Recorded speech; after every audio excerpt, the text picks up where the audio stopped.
welcome. You're listening to Beyond the Front Door podcast with Lindy and Rhea at Peak Properties, and we're real estate agents here in Cheyenne, Wyoming, and we bring you stories that make you laugh, cry, cringe, inspire you, all the things. So come on in. We put the real in real estate. Yes, and we're really excited to have you on today because we've had a few podcasts lately that have made us tear up just a little bit. So we're excited for fun and all important messages. I'm not complaining about any of it, but we're looking forward to yours today. So thank you so much for being here. Having me and hosting me. It's very, very good to be here, and your hospitality is great. Thank you. Yes. So we would like to introduce Virginia Erdman. You may need to put the little trill of the tongue on that. With the Blue Stem Wine House. Am I correct? Yes. Yes. Yes. So again, welcome. And everyone's talking about this. Well, good. I mean, I'm seeing it everywhere. Yeah. Ever since Brooke reached out to me, maybe it just like brought it to my attention. But yeah, I'm excited to hear all about it. It's a wonderful venture. It's been a long time coming. We've been brewers for a long time and winemakers. Before I met Brandon, my husband, he's been doing that for years, and then we've been together for about 6. So ever since I've known him, we've just kind of done that collaboration together. I love wine. I love good microbrews. I mean, there's so many artist skills. Everybody thinks, hey, if you can color, you can also sculpt and do music. That's not true. There's so many artistic things. Mm-hmm.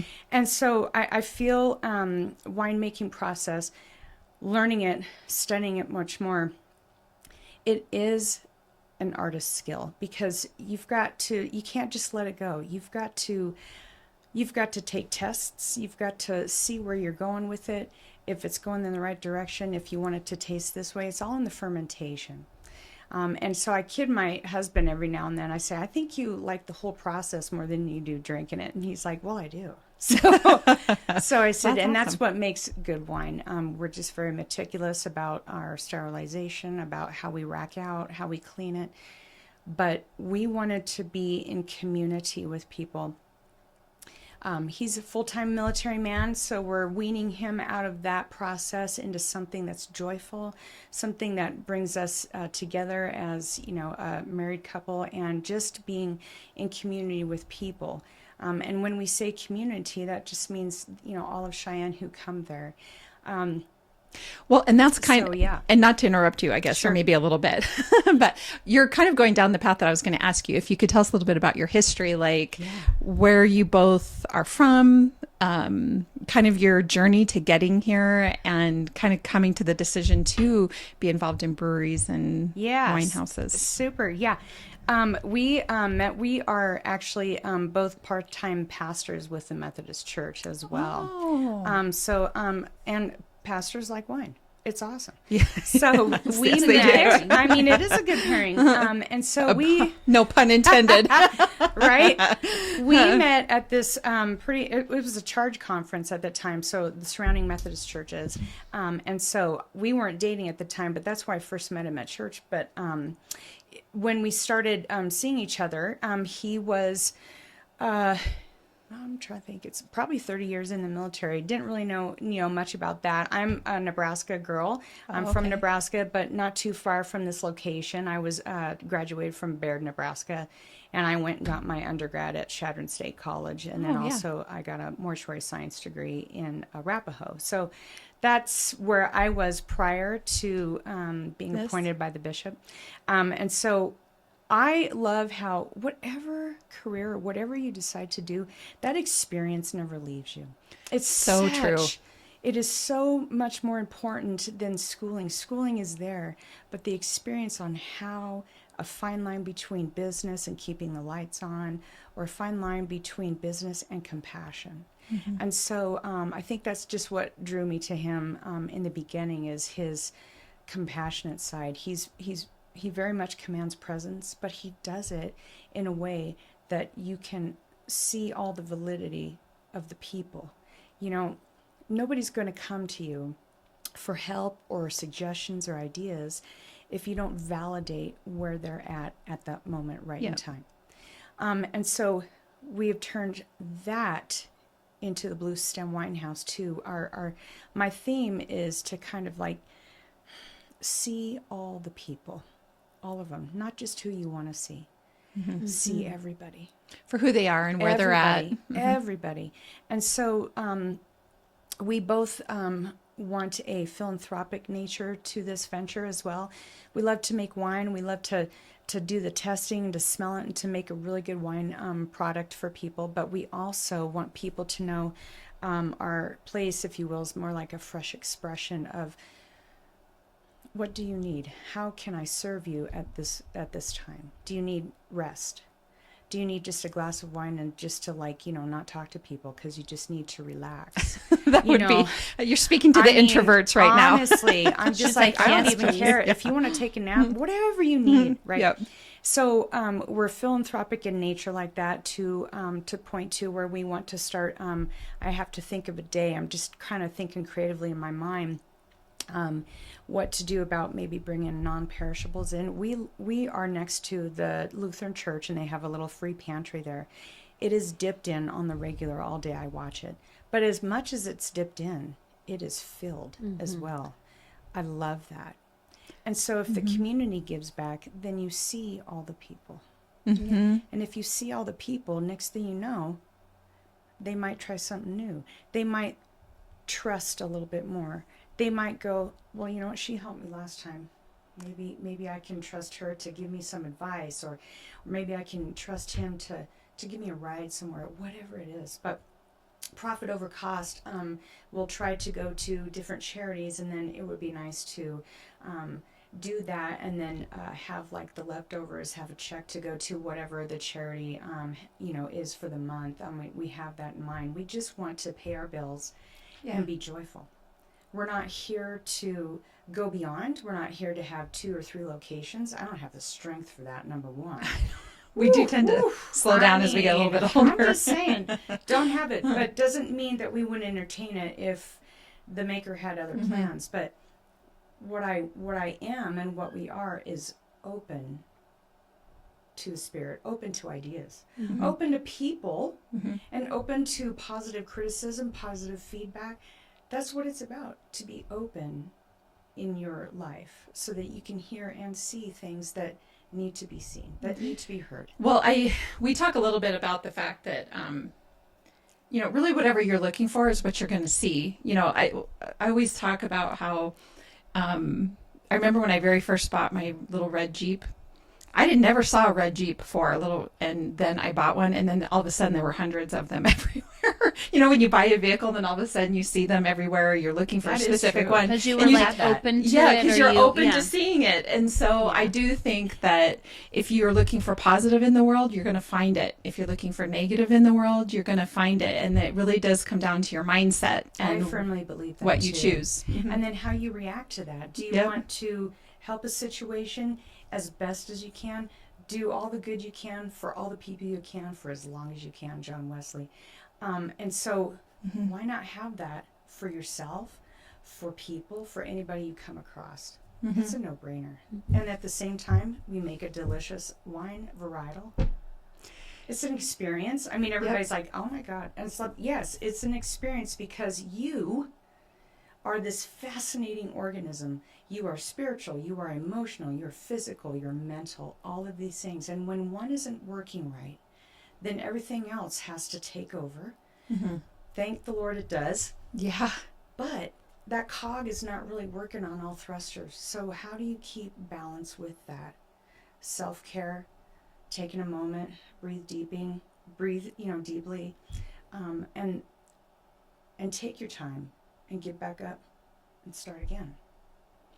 It's interesting that you bring up your food pantry, because the reason why Lindy and I have had an emotional week is because one of our guests was talking about the Friday Food Bag Foundation, where they... I love that charity. That's a yes, great charity. It is an amazing charity. And then when you hear the statistics of the number of children that need fed in the school district, it's a little overwhelming. It's almost unbelievable. It's almost unbelievable Doing this. I mean, sometimes I'm just like, are we The still basic here with that Maslow's hierarchy of needs? Safety, food, and Yes. these 3 things we cannot muster. We cannot, quash that. We can't figure that all out. Yeah. Right.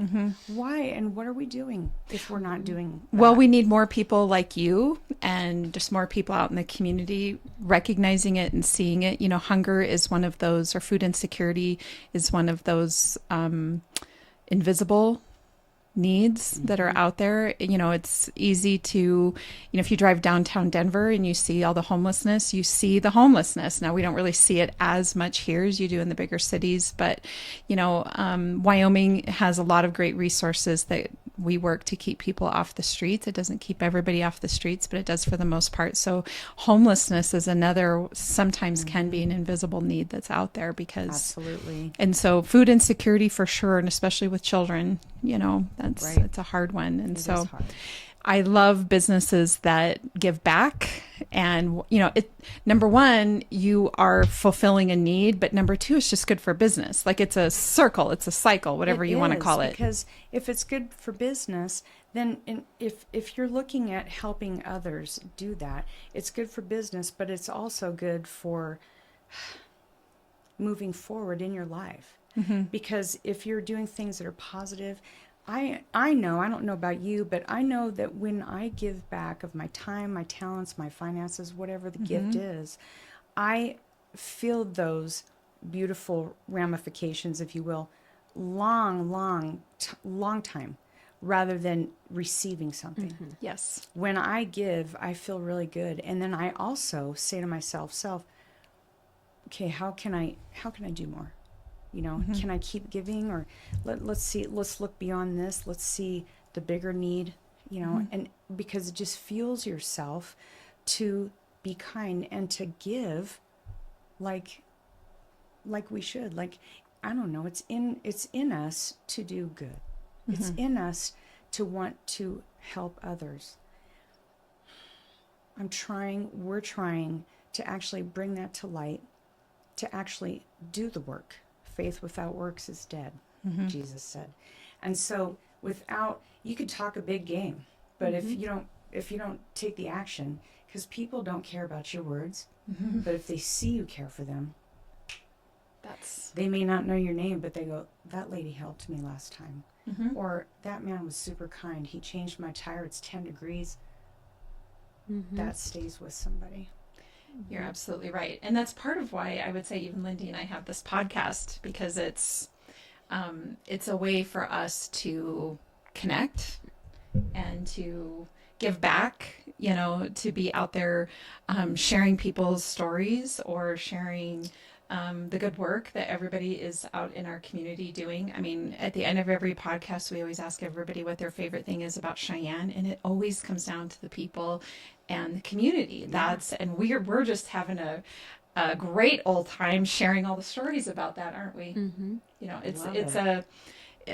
Everybody needs to.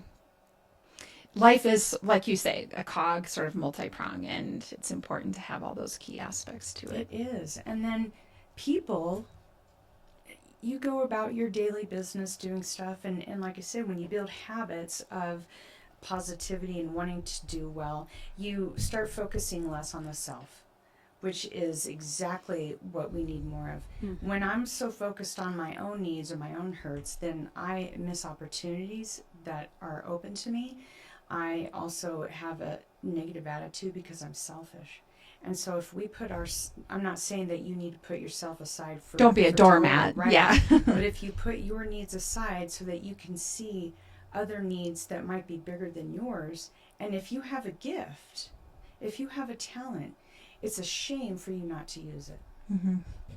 Get involved. Next thing you know, you're wanting to get involved more. Because everybody is of sacred worth. There is worth found in you. Look for it, nurture it, cultivate it, be around people who want that for themselves and you. That's a big thing. Find it, and then next thing you know, mentors, people, you hang around goodness, and goodness will just be with you. I completely agree Surely with that. goodness and mercy will follow me all the days of my life. So, yeah, absolutely. So tell us then about your journey.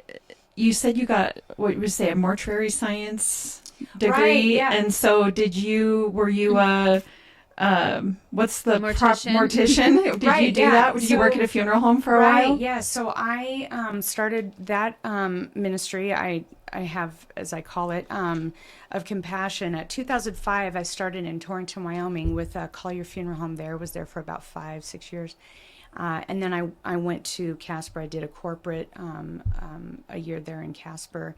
Went back to Nebraska for a year, and I've been here since 2014 in Cheyenne. So I'm still licensed because, when you pay for that schooling on your own, thanks, Dad, for the first time, but the second time's all you. Yeah. You are much less to just not keep up on it when you know what it took to get you there. Yeah, you don't want to fall behind. No, that's never, for sure. Never. Well, I definitely can appreciate sort of your perspective on life and why you're so passionate about people's gifts, because so I worked in a funeral home for a very small period of time, just a couple of months, like between careers once. Yeah. And you're working with people in their most vulnerable broken moments. That's a great word.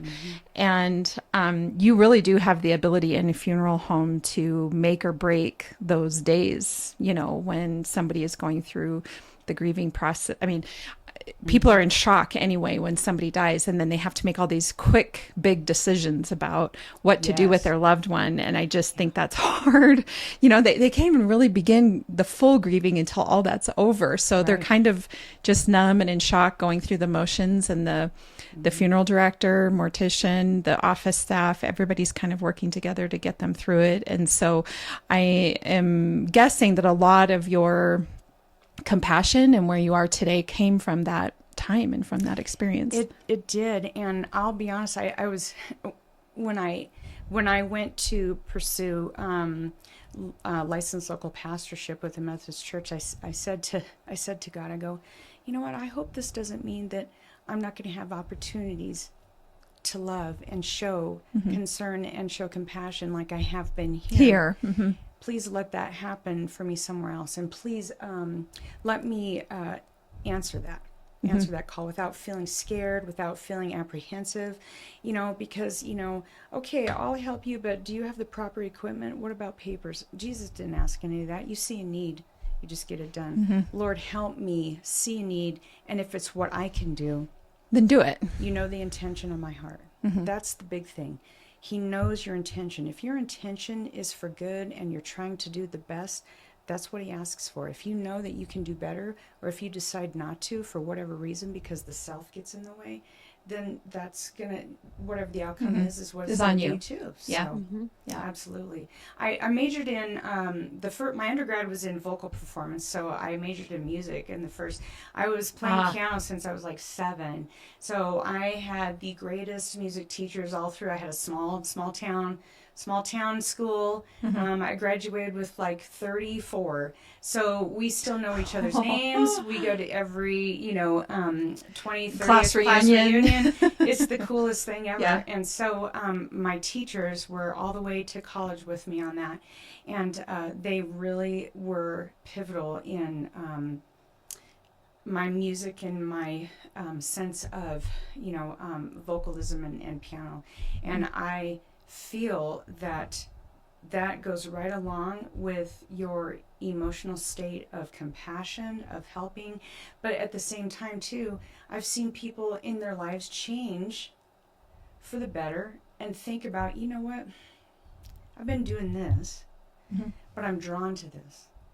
If you're drawn to that, that's a tugging of some higher power to make you better than where you were before. Well, and it's very rigid thinking to think that we're just going to have one career, one hobby, like our entire lives. It's completely ridiculous. Why wouldn't you evolve? Right. And grow. You got, yes. Why wouldn't you do that? Yeah. And if you evolve, who's to say that God doesn't? He goes with us. He goes before us. He makes successful things to happen. But our idea of success is monetary. And monetary. And that can be here today and gone tomorrow. What are you going to do? Yeah. Who are you going to count on? Yourself? Who are you going to count on if that happens? Yeah. I mean, so we're really living, carefree when we don't think about the ramifications of living like that if all you're doing is for, packing in your little nest. Mm-hmm. Well, and it sounds like you had the ability, of artistic expression and spirituality at a very young age. And I think people develop that, at different times of their lives, or it's in them and it's unrealized until later. It's dormant. Yes, we actually had a couple ladies from the Cheyenne Artists Guild in here a couple of months ago. That was a great episode with, is it Brenda and Charlene? Yes. Was it? Anyway, and Charlene was talking about how she just has become an artist, in her later years. She's had all these other careers and then moved on to becoming an artist. And I've heard that a lot, that people sort of discover their unrealized talent as they get older. And I think it speaks to a little bit about what you're saying, that you're just a little more open to it. In your young years, I always say that I think when you're in your 20s and 30s, you got a lot of fight in you. Like, you're ready to conquer the world, and you're getting married and you're having kids and you're, pursuing a career and you're doing all these things. And your thyroid's working. That's right. Yeah. Everything's on fleek. You look cute when you go out on a Friday night. Oh, yeah. And then at some point you start to slow down, you realize you don't want to be that overwhelmed, you don't want to be that busy, and then you really do take the time to sort of listen to your inner self. What are the things, what do I want to be doing with the rest of my life, and the time that we have going on. Yes. So what is your husband's name? Brandon. Yep. Okay. Brandon Erdman, yeah. And so he did microbrewery, is that what you were saying? He would do a lot of homebrew stuff, and he was in different, brewery guilds and whatnot. And so then when him and I got together, we started winemaking and be like, here, so I always kid him, like, okay, you can educate me on all these different wines. So we got kegerators, we got all this. I wanted a yoga place for my solarium. It was going to be so dope, right? It was like South Side.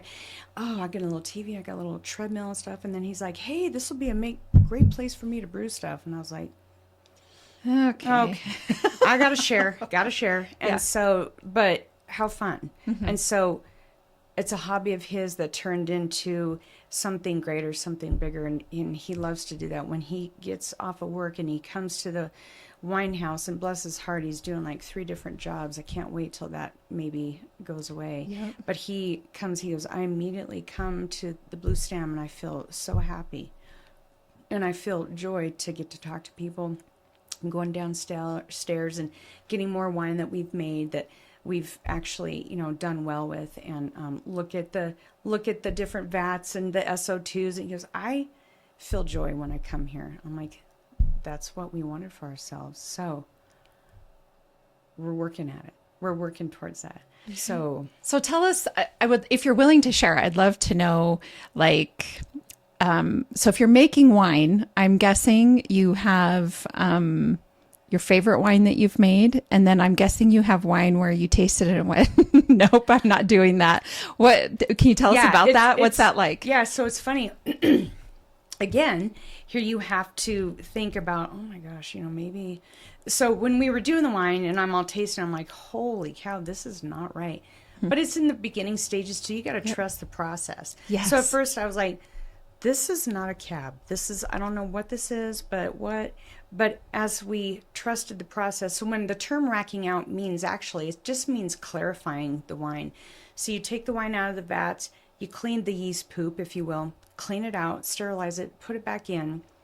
The clarification, because, wine can't be opaque. I mean, you got to see through that. So as we clean it every time, it sits, it does its thing.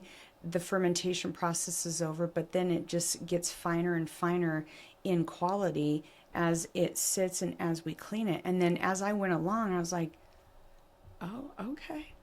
Hey, this is good. So we had 4 or 5 wines to begin with. So each one of those was a process just like that. Mm-hmm. And so we had super fun doing all those things. It probably took about from fermentation to bottling. That beginning, it's a template, right? So we're brand new. So it probably took us about 4 to 5 months from beginning to end when we stocked the shelves. So a lot of people don't know too. Wine in itself, if you make it for the aging process, and you want to age it for a certain amount of years, yes, you can. But most wine, I don't care if you're Camus Vineyard, if you're Sonoma Valley, if you're Insignia, most wine is meant to be drank and consumed within that year. Okay, that's what I was wondering. It really is. And so when people say, oh, I'm just going to wait, for 3 years down the road, our wine's not made for that. We'll let you know when we age something. We'll let you know how long this process here and what we did with that. Education is high on my list too with wine and then the tastings and the pairings that we're thinking about doing later. So wine is meant to be shared. It's meant to be drank within the year. That's what it's meant for. Kind of like fellowship. It is. Yeah. It is. It's meant for that. When I see people come in, they're new, first time, wine drinkers, or, I'm thinking this, like I said, you just walk with them where they're at in the journey. And then I'm always telling people, don't just drink it. Smell it. Because your senses, your smell, your all of this determines how you will invite yourself to this glass. I know it sounds silly, but it's for real. If you're angry or if you're anxious, things are going to smell and taste different to you when you're in a calm state. It really will. So I say, looks like you're here for the first time. Everybody's smiling. I said, I'm going to pour you a little bit. And I said, I want you to swirl it so the aroma can come. And I want you to breathe deep and smell it before you drink it. Smell the bouquet. Is this mainly red wine? Red wine. It can be white wines okay. too. You got Pinot Gris. You got a Sauvignon Blanc. You can smell whatever it is in there. And I don't try to say what it is before, because I want to see what palates are different, what smells are different to people, because it's a different thing. It's so funny. We try to gauge, okay, this night, boy, the cab really went out this night. The next night, it might be the Malbec. And I'm like, man, that's me. There's just no rhyme or reason to it. It's what people like at that moment. And it's what we serve at that moment. It's really strange. Where the moon is in the sky. It makes me think of Patricia at the Twinkle Twinkle Little Star. She talks, and this is, to me, it feels like a similar concept, but you tell me if I'm correct in thinking this, but we had Patricia from the Twinkle Twinkle Little Star in here, and she talked about crystals. And when you pick up a crystal, does it give off energy or it absorbs your energy? I can't remember. I think she said you can feel the energy of the crystal. Anyway, and so depending on where you're at, some people are open to receiving the energy from that crystal. Am I remembering this correctly? And then some people are not. So it sounds very similar in that with wine, that you are, depending on the mood you're in, depending on... Is. Yeah, but then I guess I would be curious about the energy behind if you've had a long crappy day and you stop in, like you say, and you're just gonna take a minute and drink a glass of wine, or you're coming in with your girlfriends, or you're meeting for a date. Like, those are all different scenarios. Yeah, butterflies, or you're exhausted. Yeah. Now I will say, I remember, there was moments when I was working at the mortuary. I was on call all the time, and there's just bouts of constant work, constant removals, constant this. And I remember one time, it was like I had 2 weeks of leaving, for work at 8 and not getting home till 8 or 9, whatever. And all I could do was stand there and I go, God, do I feed my dog? Do I take off my shoes? I don't even know what to do. When I'm that tired, however, do not drink, because you're not going to enjoy it. You're not going to be focused on the beauty of what that wine really is. It's kind of like being really, really hungry and inhaling your food, Maybe right? that's why I'm not great Honestly. I've never really loved wine. Right. And maybe I haven't like you said, maybe I don't even know how you're supposed to drink it. Consume it. Yeah. Right. And or how you're supposed to choose which one. I don't know anything about wine. I don't know either. Right. So choosing wine, you choose what you want. Have a little taste and be like, man, I really am drawn to this. But don't be so tired that you can't pay be attention. in the moment Yeah. and pay attention. Just like anything. Well, if you're going to enjoy it, you got it. Just like exactly. food, you say Right. slow down and enjoy Your your food. food. Right. I mean, when I'm too tired, I'm like, you know what? No, I need rest right now. So, and then the next day, I might be open to a nice glass of vino. Absolutely. So, it's all working for the same outcome, to be aware, to be mindful, and to be intentional, obviously. How did you learn about wine? Just from drinking it yourself? Have you traveled to vineyards? And then my next question is this the only one in Wyoming? Or I don't even know I just thought wine had to be made in a vineyard. Yeah, I seriously might be sounding like an idiot. I have no idea. Know any of this. That's great. I started drinking wine many years ago, and when you've had a certain wine and you want to try to expand your horizons on other things, I quickly found out that the reason why I didn't like this other wine is because either I was not eating it with the right foods and it was clashing, or I was just drinking wine and I didn't have food. It can be the opposite too. And so what we do here too, we're a boutique winery, so very small, because our house is built in 1911. We totally took everything down to the studs. And we put new drywall in there, new electric and new plumbing. Everything is brand new. And I said to my husband, Brent, I said, I want kind of a feel of an Edwardian turn of the century, even, 1800s, kind of like a velvet swank, if you will, And I said, I feel that this house would really shine with something like that. So I threw mustard on the wall. It was fantastic. I have, the Christmas saloon red, drapes. I mean, it's just a beautiful, cozy place. And so when we make our wine, obviously we can't crush or destem. That's more on an industrial level. You're going to need space for that. We don't have space for those kind of machines. So what we do is we get, we're selective on our juice and from different vineyards in California, and then one right now in Washington. And then we age and ferment to that practice. That's where the taste, that's where the tannins, that's where the idea comes in to be like, wow, this tastes like chocolate. Different things, whatever. This is, I can taste cherry in this. The varietal is key, but the fermentation process is key as well. And so that's what we do here to make our different varietals. And there's so many varietals. I'm super stoked. I mean, what is that word? Yeah, a varietal is a type of grape. So there's so many type of grapes. You got Frontenac, you got a Sangiovese, you got Tempranillos.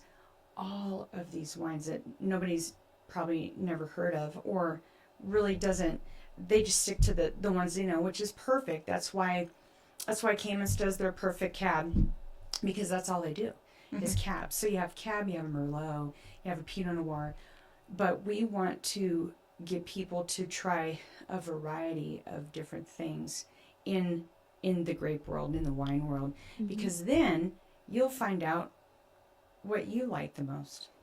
And then if you find out what you like the most, you will be open to other things. You'll be open to well, I really like this one, but you know what? I'm curious about this one. Let's try a Frontenac. Let's try I'm like, absolutely, let's try it. Our tastings are free, people. Free. Wow. So a little bit of sample, I'm like. And then what? So you taste it, you decide what you like, and then you buy it? Yeah, I mean, do you buy a bottle and drink it there, or do you buy it and take it home? You can. Or both? We are diversified. It's awesome. So you can either stay there, have a bottle with your friend, have a bottle by yourself. Don't care. Charcuterie, some adult Lunchables. I mean, we do a slate charcuterie, and so just a variety of breads. We like to use local business. We got Bread Basket for our breads. Love the Bread Basket. I mean, who doesn't, right? I was just there today. Who We doesn't? need to have them in here. I went today we and just changed our bread. It's like a new Fregosa bread. I'm like, I go, is it that pizza bread? It's fantastic, right? Yeah. We love to try new stuff too. Just put a plug in for Marky's Meat. Talk to the owner there. Had a great conversation with him, doing some maybe collaborations with him in the future. Wonderful. I said, We I love would love that. to get a business going, business relationship. They are based out of Gering, Nebraska. So before, I remember I said, I've had your ribeyes. I mean, they're fantastic. So try something new. You can sit there and drink a glass. You can take it out. We sell it by the case. We can do a bottle to go. All of our bottles are $20. We did not want to be pretentious. We did not want to nickel and dime people because the world's already doing that. Yeah, for sure. I mean, how can you have rest or fun or relaxation or go into a retreat when just the cost of getting there is impossible? Kills the spirit, kills the soul. And so we're like, no, we're not going to do that. So our bottles are $20 each. We have a 3-pack thing. If you get 3 bottles, we knock off $10. I mean, Wow. dude, it's Like, the it's amazing. best. Come on in. Totally amazing. So It's when is totally it amazing. open? Right. Yeah. Right. Yeah, we're like, what time? exactly, man. Is it now? Right. I know I should have told you to bring a bottle with you. We'd be enjoying ourselves here. You know, I tell you what's really awesome. So, Brooke, our hospitality manager, she has been just a lifesaver. She does all of our socials. We're Gen X. We don't want to do that stuff. I mean, it's just too much. I mean, we could, but she's really good at doing that. She loves that kind of stuff. She helps us with reels. We do different things, and she has just been a gem. And so, word of mouth, socials, and just kind of getting it out there for people has just been really amazing for this last couple of months. We've only been open since July 19th. And so, like I said, it's been a long time coming to get this off the ground just where we're at right now. But excited to Did you do have to it. bottle so much wine to have... To be ready to open. Right. Yeah. 4,500 bottles. Oh, my goodness. That's 4,500. awesome. It might have been 6,500. I remember when we got the pallets of bottles from Waterloo in New York. I was just, it was like 8 pallets. And I was like, bruh. Yeah, those are some long days. I'm like, We're doing it. dang, man. I'm like 10 o'clock at night. I'm like, okay. So I said, hurry up and get it because it might rain, whatever. And I remember, I think it came to like 6,500 bottles. So I know when we filled our cubbies the first time with the wine, I think I cried. I don't know, because it's been a long time coming. All that is custom made inside. Shout out to TC Solutions and Ben Hornick for doing a fabulous job constructing, and also Navonia Architecture for Stephanie Bettinghouse. Okay. They saw our vision and they made it happen for us. I love And that. so when I put the wines in the cubby after it was bottled and labeled, and we were just like, this is it, we're here. We're here. How exciting. It is so exciting to remember that day, and so exciting to remember the first day that we had all of our vats full, put the yeast in, ready to go. That was like a 13-hour day too.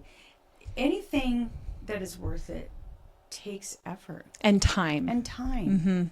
Don't be instant on your life.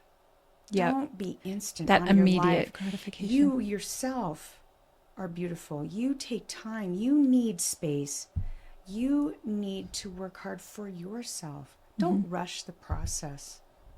You know, you're right. When you're young, I'm like, okay, I could do this. I can multitask, but it doesn't mean you should. Right. You know? And even young people get tired. Yes. So sometimes, too, when you do too much,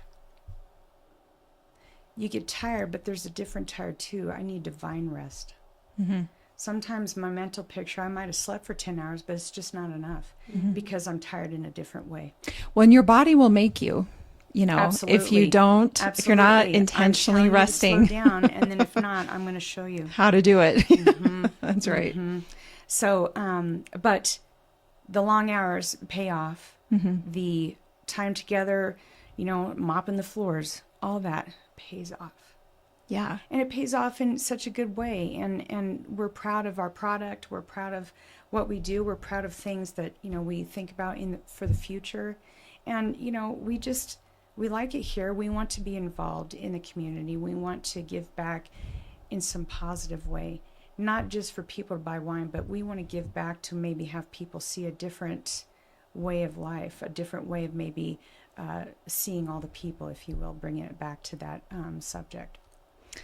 I see kind of the upcoming few months being a great opportunity if girls are getting together or couples or whatever through the holidays here, kind of stopping down at your place and enjoying some wine, or all those Christmas parties that we're all going to endlessly through December, stopping by and grabbing a bottle of wine and bringing it with. It all just sounds very romantic. I think what you're talking about sounds romantic. I was just asking somebody else if they were romantic. And anyway, I think that might be my new word. But anyway, it sounds wonderful. Yes. So tell me really quickly, what can people expect when they walk through the front door? What happens? What are they presented with? Yes. Right, just showed up. First of all, I need to get a ding, ding, ding, ding. Because, I'm like, it's just like a little house. I feel like it's grandma. So, I'm going to get that. There's so many things that we are still evolving with right now. But we understand. When we hear the door open, we just go around the corner. We invite people. Hello, come on over here. Here's our menu. Let me show you what we offer. You host people. Your hospitality is everything. And so we're like, first times, this is first time here. Or, I've done wine, but I'm always just a white wine girl. What about? And I'm like, you're venturing out. I'm so excited. So I'm like, get the testers ready. So, I'm just like, here, try this. Try a little bit of this. I love that. People are open to that, which is super nice. And there's laughter, there's being joyful. It's so cool, because then when we have them sit down, when we follow them, take the stuff that's not needed on their table, when we serve them and we come around, love to just be like, how are you cats doing? How's things, and just interact with the people there. It's fantastic, because I love that. Yeah. I love people. I love animals. I love people. You are a steward for the creation that is here, and that means everything. Everything. And so when somebody comes to the front, we tell them to come to the right side. I can't wait. I got some chalkboards. Can't wait to put them up.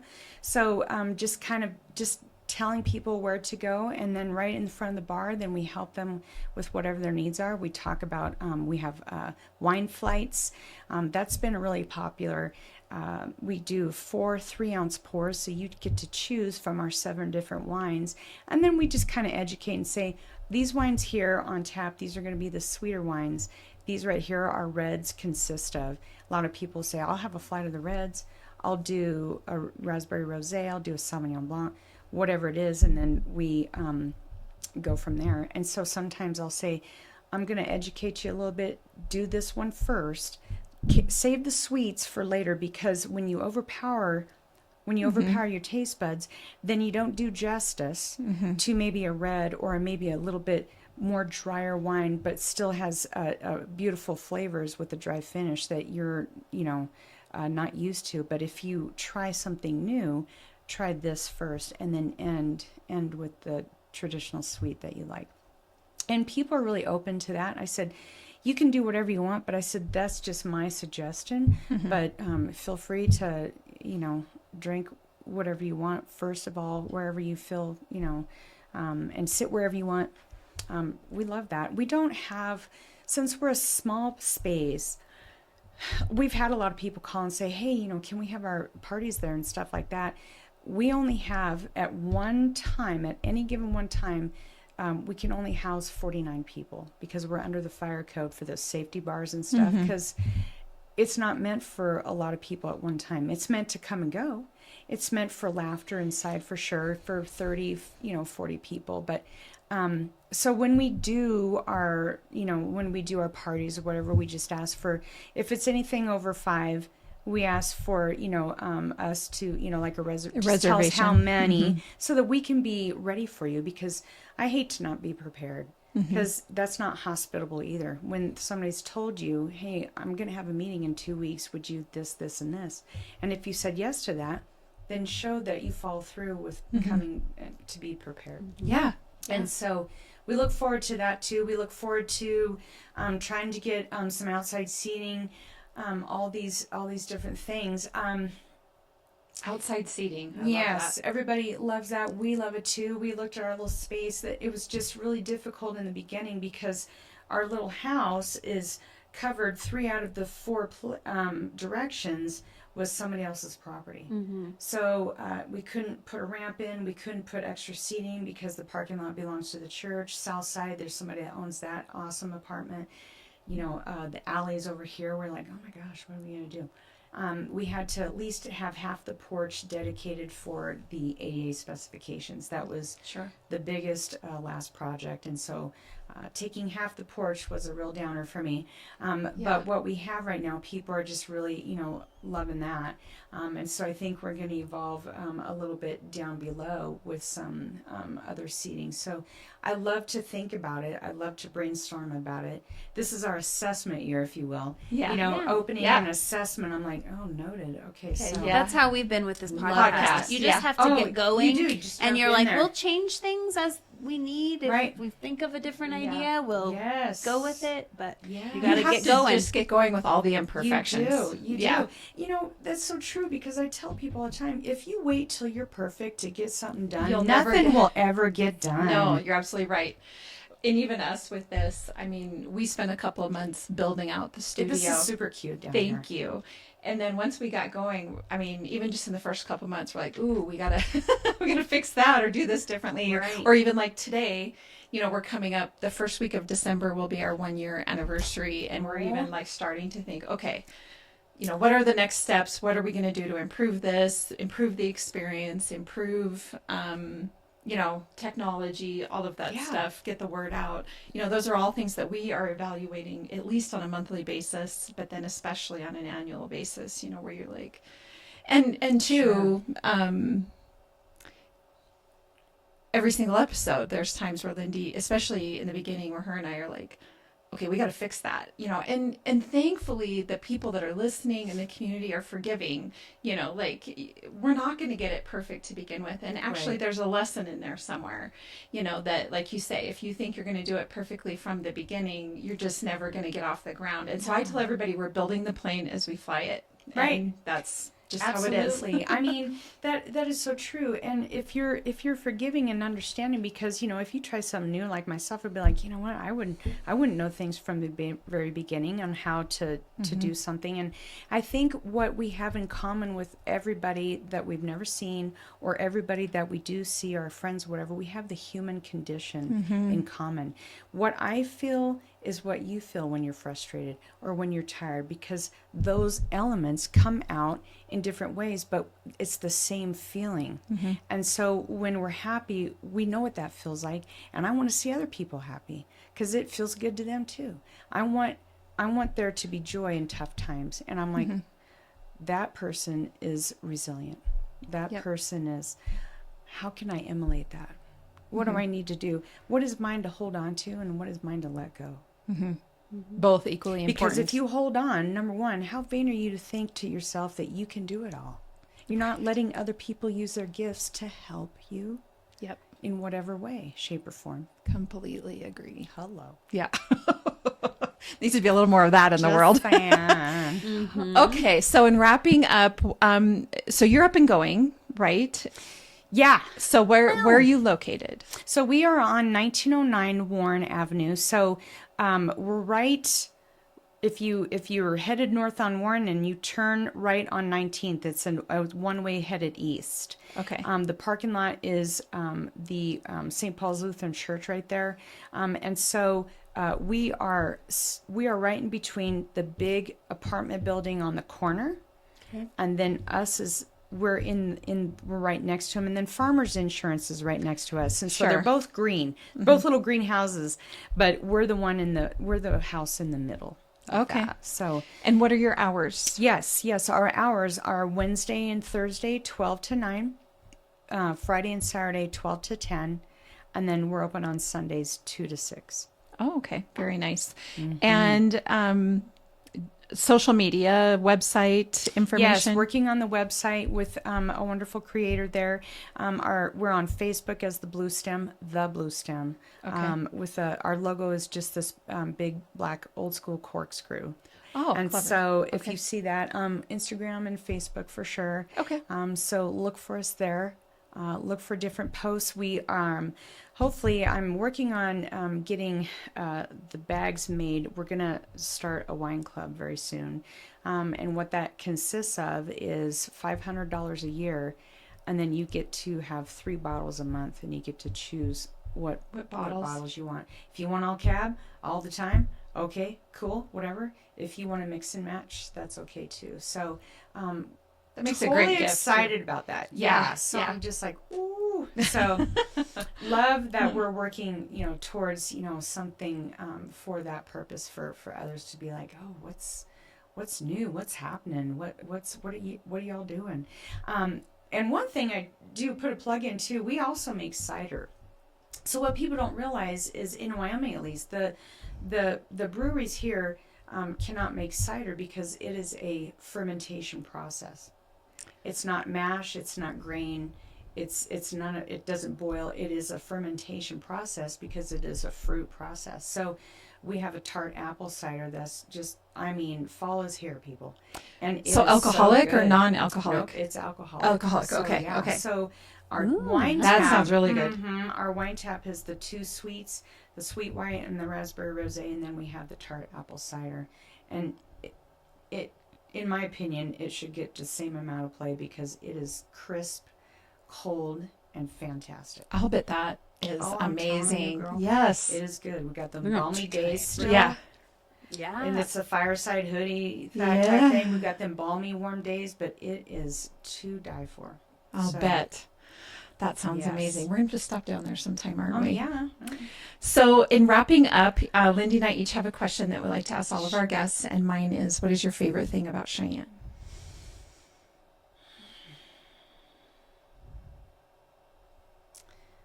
My favorite thing about Cheyenne is its natural beauty. The people. Mm-hmm. The struggles of people. Mm-hmm. Because we all have them. Mm-hmm. And I want to somehow help.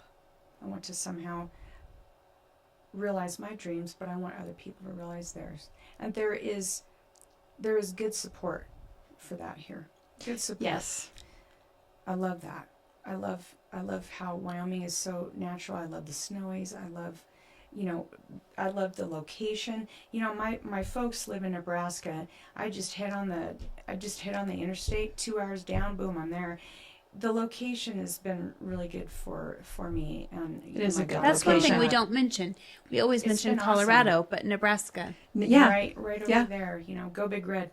Yeah. 3-0. Anyway. I mean, you are in Wyoming Cowboys territory. I don't know what you're doing. My sister-in-law is from Nebraska. So. About the corn.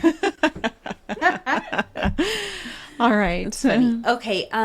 Since it is a real estate podcast, but it all comes down to real estate because you have a building that you renovated too, so that's real estate. Yep. But if you could buy real estate anywhere in the world, where would it be and why? And money's no object. Right. What I would do is I would change from a big house to a smaller house, and from a small yard to a big yard. Oh. More outside time. I love to mow. I do. Do? I love to mow. I love to pull weeds. I mean, do you have a garden? I love that. I wish we did have a garden, but we don't. But I have a really nice big flower bed that, I need to get to. Obviously, it's going to go by the wayside. Thank God, wildflowers can grow on their own. But that's what I would do. I would have less things, which I'm already trying to do as a minimalistic lifestyle. Yeah, me too. And more outside space for a sanctuary for being calm. My house right now too. That is the dream too. It's when we get off of work, it's a sanctuary. Mm-hmm. Lock the door. We're done. We're gonna pour a glass for ourselves, and we're gonna sit out there and talk and decompress. And so, really though, I wouldn't care whether it was in the city, if it was on the outskirts. I mean, I'm a farm girl by at the beginning, but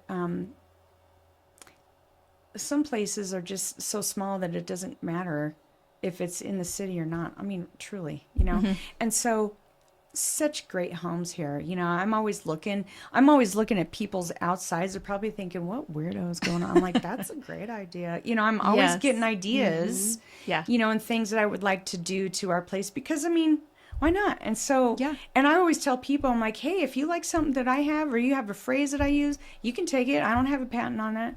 Just emulate whatever you want, because come on, man, why not? I mean, I'm not here to hoard stuff. I'm not here to hoard everything for myself. And I have this idea and nobody can have it. Come on, man, I don't care. Yeah. So I wouldn't necessarily care where. I mean, I like outside. I like crickets. If they're outside singing their song, that's fine. Just don't come inside. Right. Ew. But they do kind of like the garage. They do like that. Yeah, They do. They do. But anywhere in this town, you know, I really, like I said, I've been here since 2014, and I just realized I've been here for 10 years. Man, that is awesome. That is. It truly is. We always say if people live here, if you're here more than about a year or so, you want to be here. Right. It's intentional. Yes, and it is intentional. And I feel that I'm comfortable here. I'm comfortable, you know, where I'm at. And so don't get too comfortable, though, because the spirit moves. And next thing you know, you're like, what? Are we thinking about doing this? No, we can't be. No, we can't be. Go along your day. For real? It's coming again? I mean, be open, you know. And really your message is on point with a lot of the people that have come on here to tell their drum story, is that tug on their heart starts on them, but a couple years or more can go by before they truly listen to it. Right. And then by the time they do it, they look back and wish they'd have gotten going sooner. Right. You know, it really is. And I can say that for myself as well. It's not just about everybody does it, but you know, if you pay attention to that tug right when it starts happening and start making yourself open to it, then, you know, Lindy and I talk about it all the time, that the universe will start to, if you start to walk in faith, the universe will start to respond to that, you know. Absolutely. Yep. Absolutely. You got to create what you want. Right. Yeah. Right. So, well, thank you so much for coming on. This has been a pleasure to learn about the Blue Stem Wine House. And yes, please, everyone go visit them. Yes. Yeah. And we sure will. Come on in. I mean, bring a book. We love that. We had somebody play, they brought cards. They were playing cribbage until we closed. Great idea. I'm like, that is fantastic. Love it. Love it. Have a couple glasses, read your book, bring something, just sit there, do your work. We don't care. I mean, that's what's awesome. Want to find a space that is not fast paced, because it is once you go outside the door. You just, the demands. There's no demands here. Wonderful. Not in our place. We don't kick you out. We're not turning over tables. I don't cook nothing in that joint. I'm not cooking. It's the way to do it. I'm like, no. But at the same time, we're here to serve and not to be served. So feel free to just hang out. We love it. Well, thank you again. Thank you. Of course. Thank you so and much. for all of our listeners, you've been listening to Beyond the Front Door podcast, which you can find us on YouTube, Spotify, iHeartRadio, and Apple Podcasts. And of course, as you all know, Lindy and I are realtors. So if you're looking to buy or sell, we'd love to help you with that. You can find us at www.sellcheyenne.com, and as well as all of our social media channels. And we hope you have a really great day. Wonderful. Yeah. Thank you. All right. Selfie.